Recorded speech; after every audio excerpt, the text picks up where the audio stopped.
I'm scrolling on my Facebook page, feeling curious, a turning months.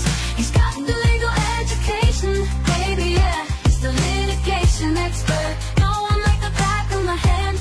You got a problem, he's the lawyer on demand. Check his post, they're full of legal advice. Learning about the law, it's like a rolling dice, from contracts to torts. He's got it all covered. Attorney Marks, he's the legal expert, no other. I'm scrolling on my he's blowing up your feed, learning about the law, that's all we really need. He's got the knowledge, he's got the skills. I'm scrolling on my he's paying all your legal bills.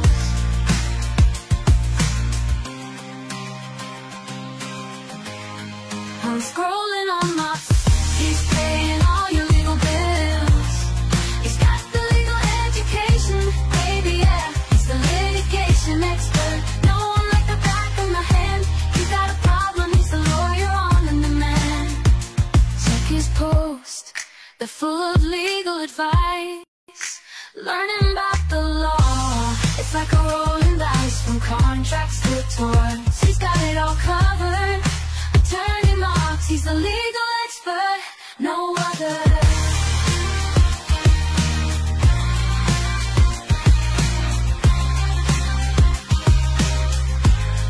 I'm scrolling on Marks, he's paying all your legal bills.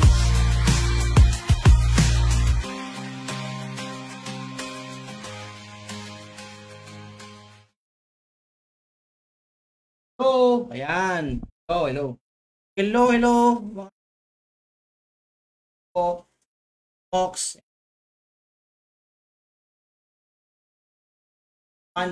One good day. Hello, folks. So, nagbabalik naman po tayo, no? Pasensya na, kahapon, dami pong ginagawa. Pagod ako. Sana. Right. So, sa mga nanonood currently right now, ating live, we're currently simultaneous sa TikTok. So, okay. So either whenever you are in the TikTok o sa Facebook, walang problema. So, please take note na marami play tayo sa Facebook. Okay, but don't worry, continue wherever we are. Okay? Kulang alam kung paano kaya dito na lang. Okay. So, yun po, no? Our topic for today is okay.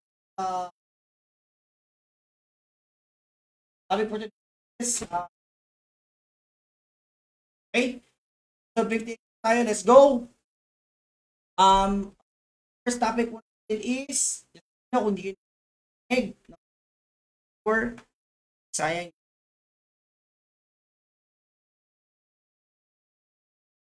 Okay. So, ang topic for today is about two cases. Naldo versus Tesgundo is a 2024 case, and Cipriano versus People, August. I believe that the second case, Cipriano versus People, nakuha na natin to, na-discuss na natin to, pero still pa rin, we have to discuss it kasi from division, in bank, so elevate pa nung ating appeal, no? Elevate pa nila sa end bank. Tagang siguro at I think si Cipriano at. But anyway, we're going to talk about each.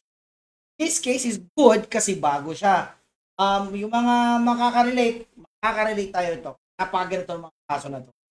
Okay, let's start with the case of Naldo versus Gundo in April 3, 2020.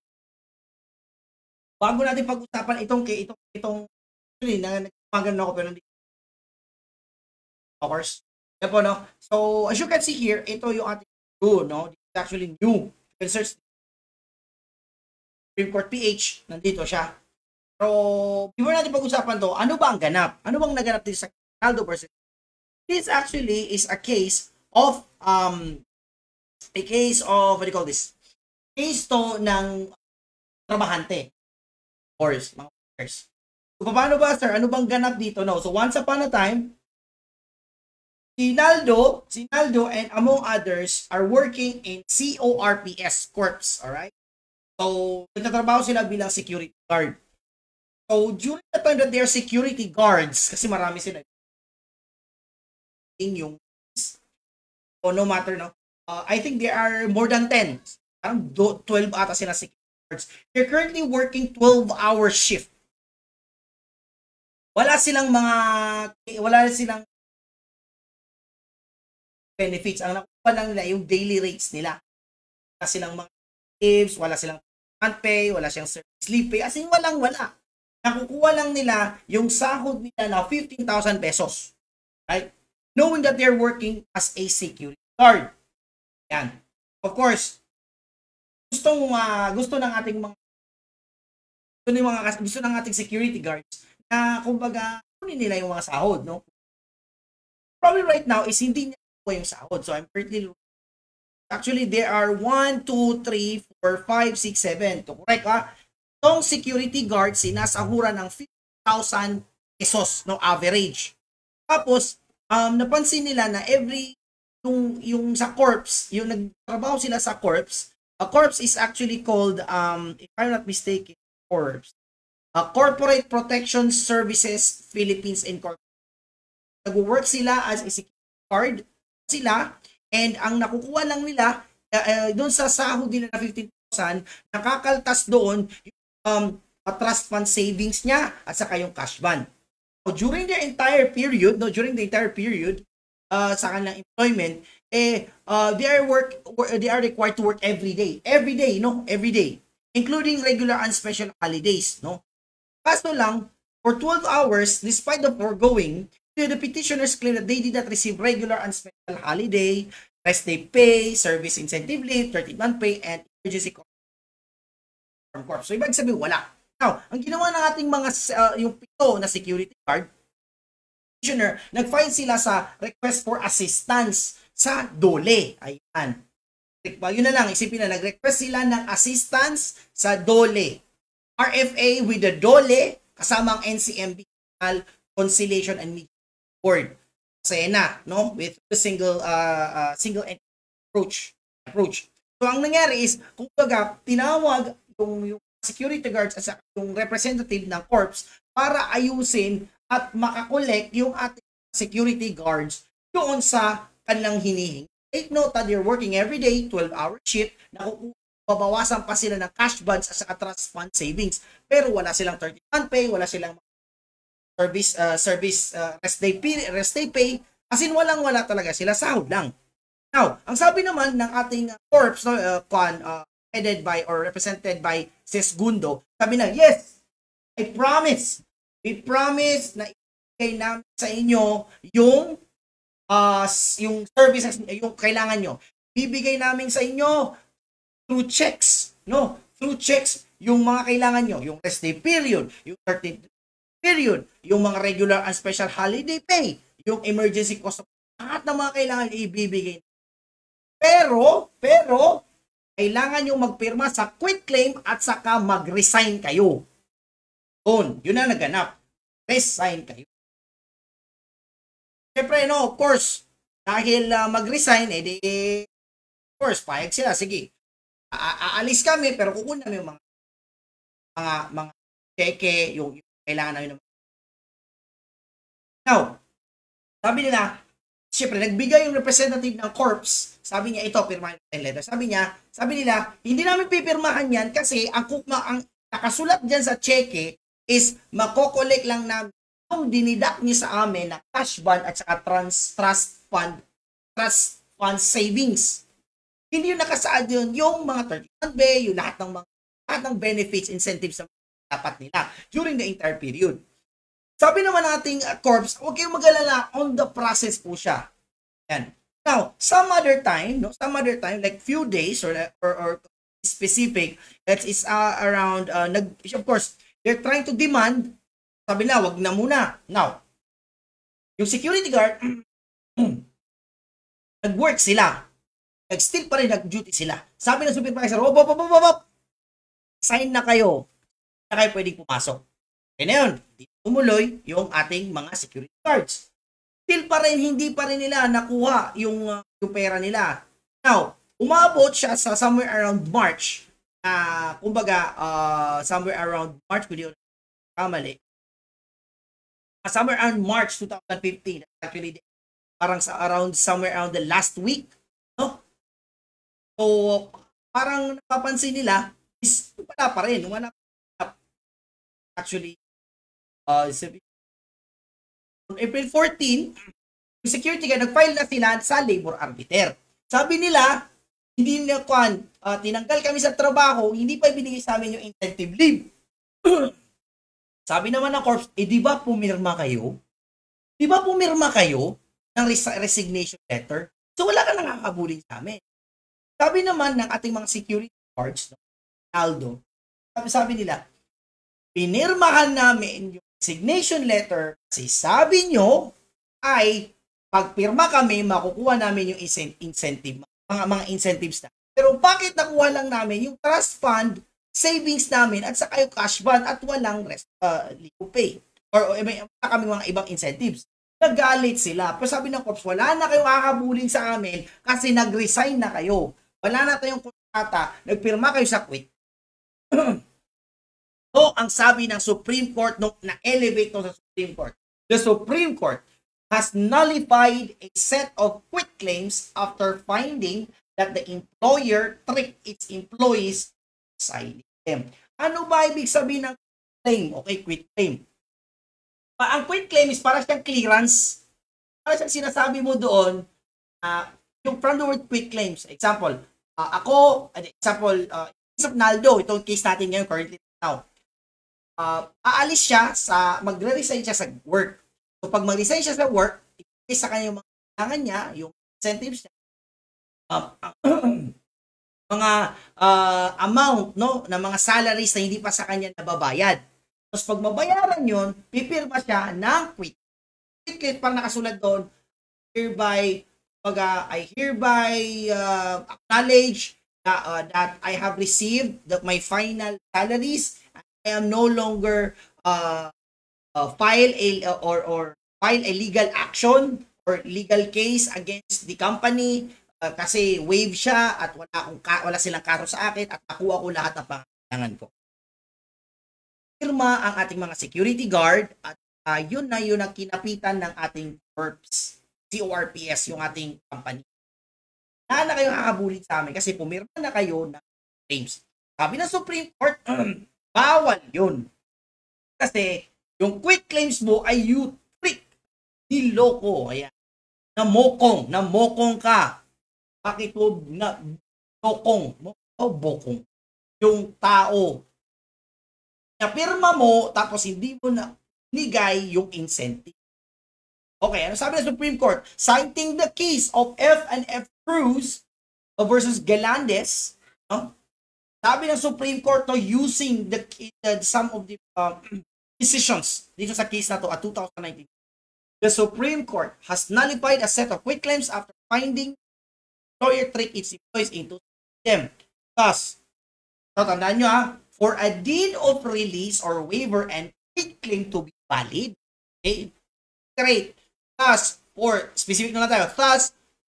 a quit claim to be valid, just read it here. It must be shown that, tatandaan nyo, A, there was no fraud or deceit on the part of any parties. Yun, walang pangloloko, walang magtitrick, walang mga Indiano, walang magsisinungaling. Right, yan. No fraud or deceit. Any part of the parties. Number 2, that the consideration for the quit claim is credible and reasonable. Ibig sabihin, yung nakasulat sa quit claim, dapat siya credible. Ano ibig sabihin na credible? Credible is legit, no? Valid, makatotohanan, no? Credible, no? Kumbaga may pagbabasehan. Ganun. And reasonable. So, for example, ang iba yung ibig sabihin na reasonable. Magko-quit claims ka dahil wala ka nang hahabulin. What if ko yung quit claim kasulat sobra, parang kumbaga abusive. So, unreasonable na siya. There are a lot of things na pwedeng natin i-discuss at quit claim which is unreasonable. But let's example, no? The sake is like this time, very short. Ang quit claim, ang consideration or nakasaad sa quit claim should be credible and reasonable. 3 or letter C, that the contract is not contrary to law, public order, public policy, morals, or good customs, or prejudicial to a third person, right recognition. This is actually cited in Civil Code, Civil.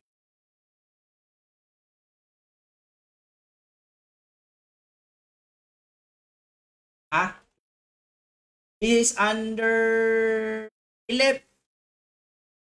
117.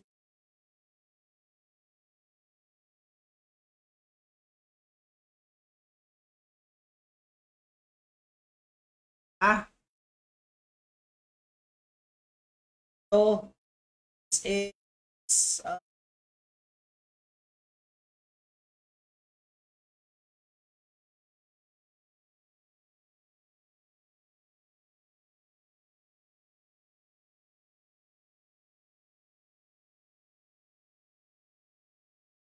it's 36 at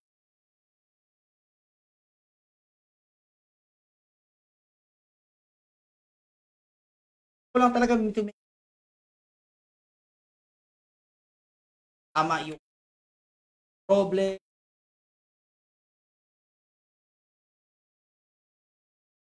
Ko lang maging accurate, no?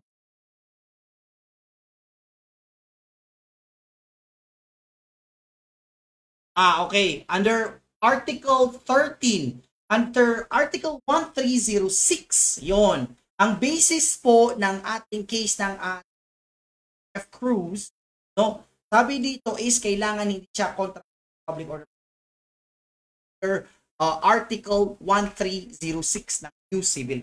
Now, the burden rests on the employer to prove that quit claim constitutes credible and reasonable settlement of what an employee is entitled to recover, and that the one accomplishing it has done so voluntarily and with a full understanding of.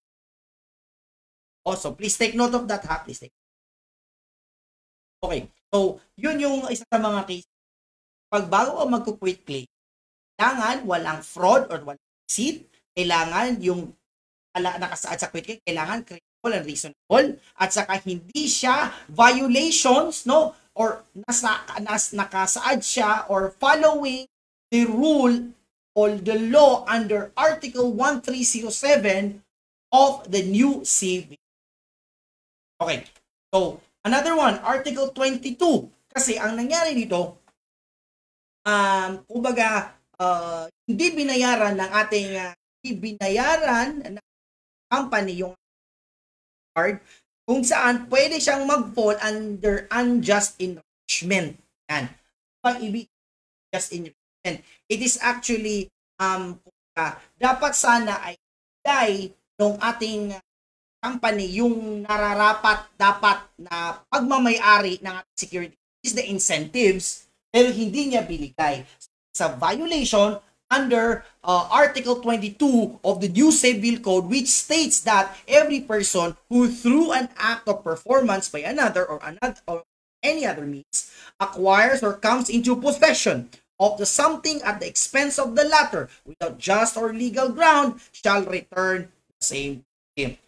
Ang ayaw i-release ng ating company, corp sa security guards, yung mga benefits at saka mga incentives na dapat ay ma-release at makuha ng mga security guards. Instead, ginawa lang ng company is pinag-quit claims at sign sila at sinasabi lang wala na kayong kakabulin sa amin kasi nag-prepare ng resignation letter eh. Ano bang kakabulin sa article? A very, very important law in this situation. It's unjust enrichment and also echoed, reiterated, and explained in the case of Land and Housing Development Corporation versus Kilo 8005 case, which states that in Article 22 of the Civil Code, which provides that no one shall be unjustly enriched at the expense of. Ang nag-enrich dito, yung company. Ano bang ini-enrich? Yung mga sweldo nating guard at hindi niya bigay sa. So, another thing din, no, bakit? Ano ba nangyari? Pina-resign sila, di ba? Pirma sila. Big sabihin, the company tricked the security guard to resign para makuha ng incentive. ano ang magiging, saan yun magpo-fall? So, can fall under constructive dismissal, which is also a form of illegal dismissal. But for the sake of learning experience, we are going to discuss what is illegal dismissal and constructive dismissal. However, please take note that constructive dismissal is already a form of an illegal dismissal. Okay? So, citing the case Toreda versus Investment and Capital Corporation of the Philippines at 2018 case, it states that an illegal dismissal is one where the employer openly seeks to terminate the employee. Ibig sabihin, an illegal dismissal, tinanggal, no? Openly seeks to terminate. Tinerminate ng ating employer yung employee sa walang kadahilanan. Ikaw, you're fired! You're fired! Sabihin nyo, okay. In contrast, constructive dismissal is a dismissal in disguise. Yun, from the word itself, constructive dismissal is a dismissal in disguise. Ano ang ibig sabihin nito? Mga good case ng constructive dismissal. Say for example, nagtatrabaho ako sa district management. Tapos yung management, tapos yung manager ko, di niya ako treat. Instead, ang ginawa niya lang sa akin, pinasok niya ako as a labor sa office side. Though I was hired as a manager, doon ako sa operation side, which is hindi ko na trabaho kasi pang low rank yun. Constructive. Yun. Ano pa? Harassment. Yun. It's actually a lot of case na harassment is also called a constructive.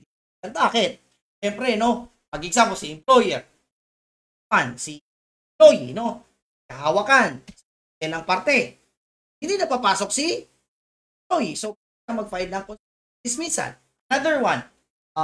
Doon sa grupo, sa isang company, tapos ikaw lang pinapitan, ikaw lang pinapusan, the rest, okay, favorite. Big sabihin nyo, pwede yung constructive dismissal is a dismissal in disguise. But again, for the third time, please take note that constructive dismissal is also a form of dismissal. In this case, corp through fraud. Ayan. In this case, yung case ngayon, yung corps or the company through fraud induced petitioners into signing resignation letters and quit claims. In doing so, they attempted to disguise petitioners' dismissal as voluntary termination of employment. This is clearly a case. Sabi ng ating company, pirmahan mo na yan. Walang problema yan. Pag ikaw pirmahan yan, ibigay tayo. Kami sa inyo yung benefit. Wala silang nakuha. Kundi yung walang nakakaltas sa kanila, which is the cash bond, trust fund saving. Pero yung mga 30-month pay na hindi. Now, lastly also, that the provisions na ginamit ng court in this case, Aldo versus Do, sabit nila, citing also the case of Abbott versus Alcaraz and also Macascro versus Southern Industrial Gases Philippines, 2009 case also, sabi niya, illegally dismissed employee. An illegally dismissed employee is entitled to separate and distinct. Sabihin, dalawa ang, kung example, pag illegally dismissed ang isang empleado, kailangan niya, ang makukuha niya is dalawa.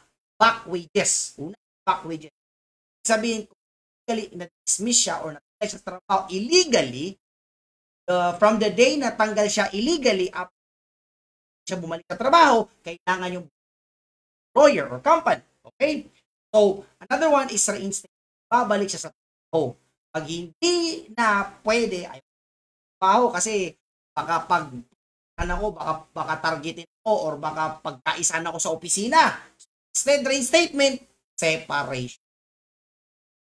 So, ano ba ang decision ng Supreme Court? Ang Supreme Court, yung quit claims ng corps, the company, at resignation letter shall void. Now, ibig sabihin, mali, wrong. So, ibig sabihin, ang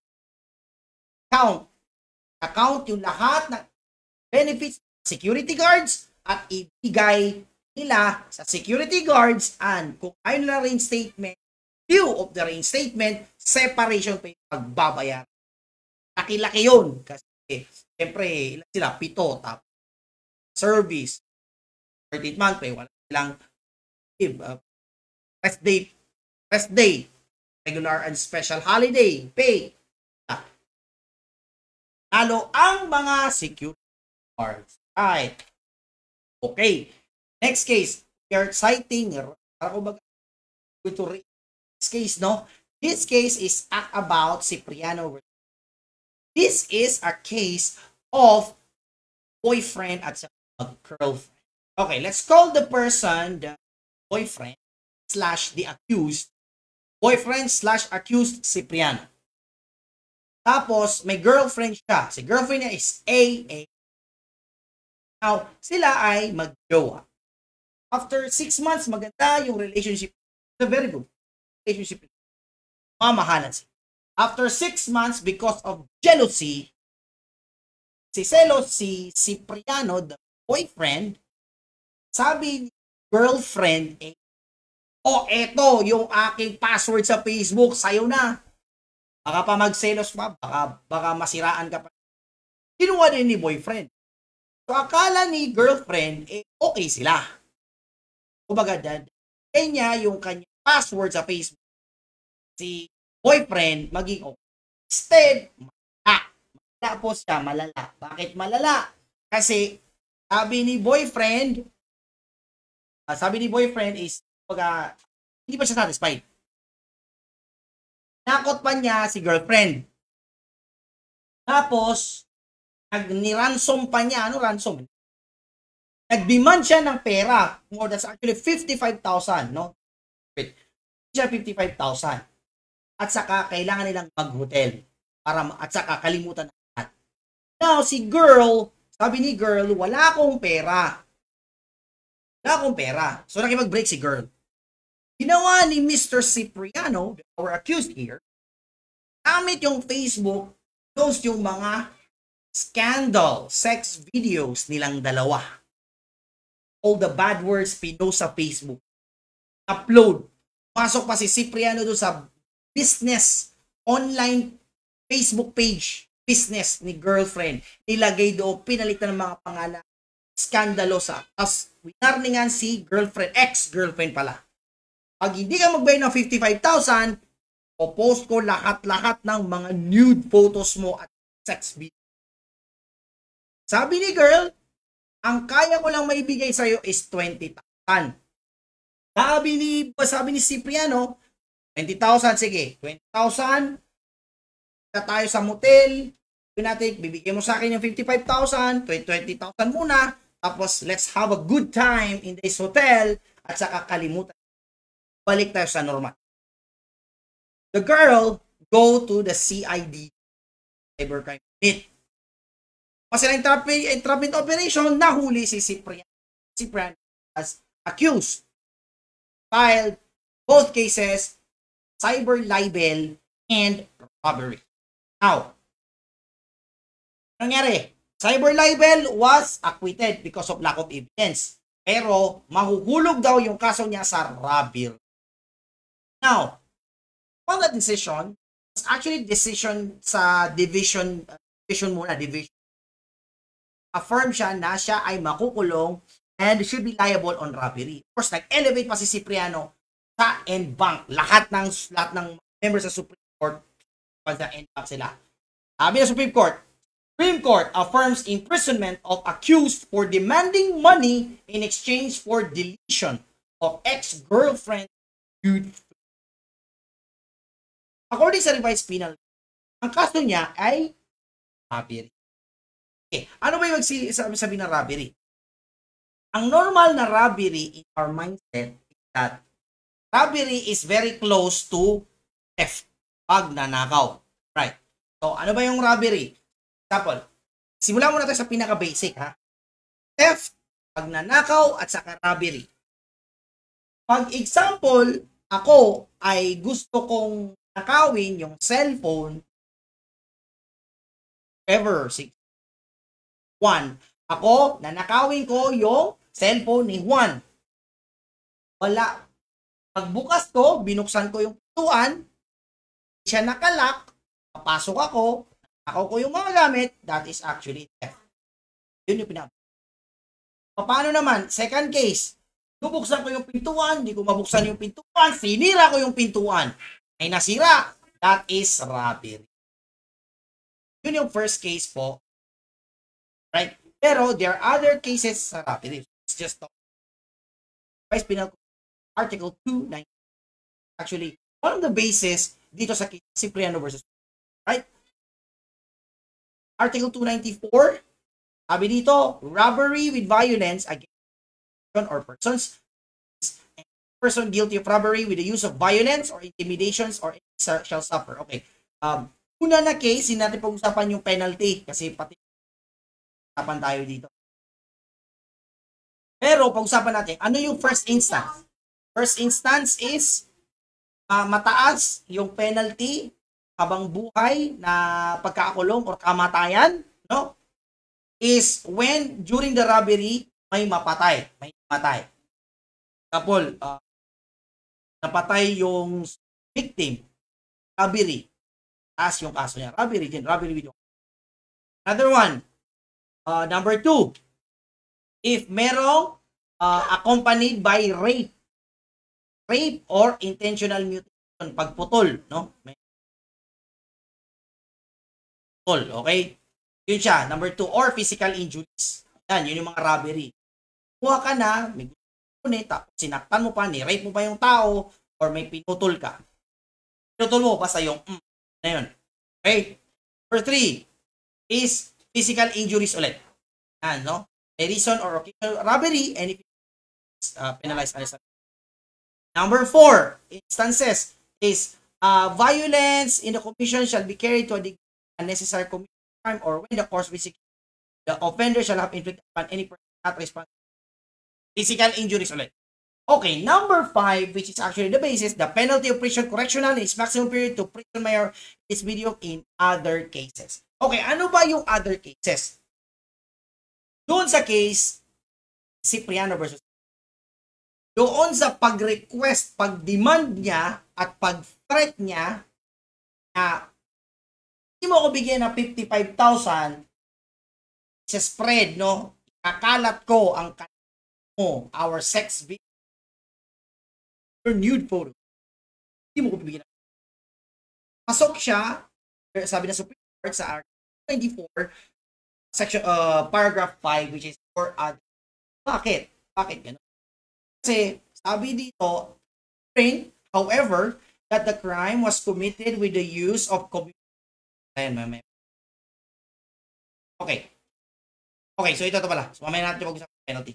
Ano ba? To reiterate yung sinabi, bakit robbery yun Kasi sabi ng Flores, citing the case of Flores versus People of the brother 2018 case, since the information charging Tria or Cipriano with robbery did not allege any resultant death or bodily injury, Article 295 or paragraph 5 requires that, una, there is a personal property belonging. Alright. Ibig sabihin, ano personal property? Money. Good. That there is an unlawful taking, kukunin yung money. That the taking is with intent to gain. So, syempre, intent to gain, normally yan sa robbery, sa theft, there's a and there was a violence against or intimidation. The word itself, intimidation, natakot, takot niya. Pagka personal property, the money, unlawful taking, siya because of the demand, no? And third is the taking with the intent to gain, of course, no? Normal na yan, self-explanatory. Tapos, there was an intimidation. Pag hindi mo ko bibigyan ng 55,000, kakalat ko ang iyong bad photo. Dala talaga yun. Then, dahil tinakot ni Cipriano, he's liable for robbery, pero tinaasan ng D. Bakit? Because it's within ambit of the rules under RA 10175, which is the Cybercrime Act and Section. Section 6, all crimes defined and penalized by the revised penal code, aka the robbery as amended and special laws, if committed by, through, and with the use of information and communications technology, aka PCs and internet, shall be covered by the relevant provisions of this article, provided that the penalty to be imposed shall be 1 degree higher than that provided in the. It's more of like a robbery, ransom. I-ransom kita, hindi mo pera, ko, because of that, and gamit of the technologies, internet, and the PCs, and whatever it is, as pa siya because cybercrime. Now, last but not the least, here, Tria or Cipriano demanded from AAA 55,000 in exchange for the deletion of nude photos posted on her Facebook page. He haggled until Cipriano or Tria agreed to reduce it to 20,000. 15,000 of which would be given to Cipriano accused, while the remaining 5,000 would pay for their hotel expenses. Kasi good time. AAA reported the matter to the CIDG Anti-Cybercrime Group, which arranged the uninterrupted operations against Tria. During the operations, AAA met with Tria, the accused, at Sano Mall and handed him 15,000 pesos as agreed, resulting in Tria's arrest. Last paragraph, clearly, AAA, the victim, was forced to part with her money of her nude photos posted on her page. Her compromising photos damaged and continued to damage her family life, reputation, online business. Thus, felt had no choice but to accede to Tria's demands. Taking was deemed complete the moment Tria gained possession of her money. Meanwhile, Tria's intent is a good moral lesson. The case of Naldo versus Mundo, pag company sign, claims, make sure that the cake with mo mismo siya ito, pwede silang right? At kalawa, of people, pag tinatakot isang suspect or accused ang victim, hand ako ng pera, pati is kakalat ko ang lahat ng mga bad pictures online para bash ka at mapahiya kita. Kailangan mo bigyan ng pera kasi kung hindi, wala na, mawawalan ng respect sa'yo. That is robbery with intimidation and applying this Republic Act 10175, which is cybercrime prevention. Right, so salamat po, and ako pong magpasalamat, and ito po ang inyong Quiz sa Batas. Nakita po tayo sa Kaya Ko bukas. Again, maraming salamat, and sana po ay mabuti kalagayan. But anyway po, no, babalik pa rin po tayo, try po natin to find very good. Sa Batas po nagsasabi po sa inyo na mahalin nyo ang inyong asawa dahil na po ang tunay as. Bye! I'm scrolling on my Facebook page, feeling curious, the turning months.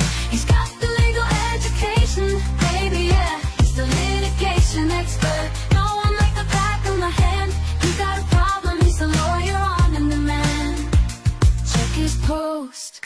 They're full of legal advice, learning about the law. It's like a rolling dice from contracts to torts. He's got it all covered. Attorney Marks, he's the legal expert, no other. I'm scrolling on my. He's blowing up your feet, learning about the law. That's all we really need. He's got the knowledge, he's got the skills. I'm scrolling on my. He's paying all your legal bills.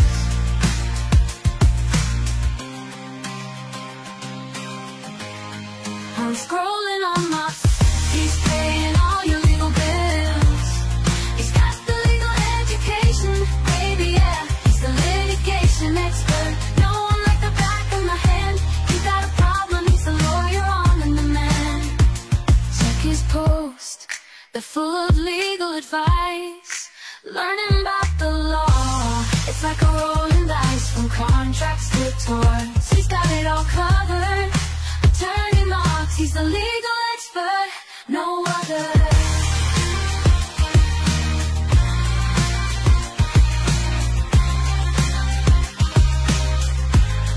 I'm scrolling on Marks, he's paying all your legal bills.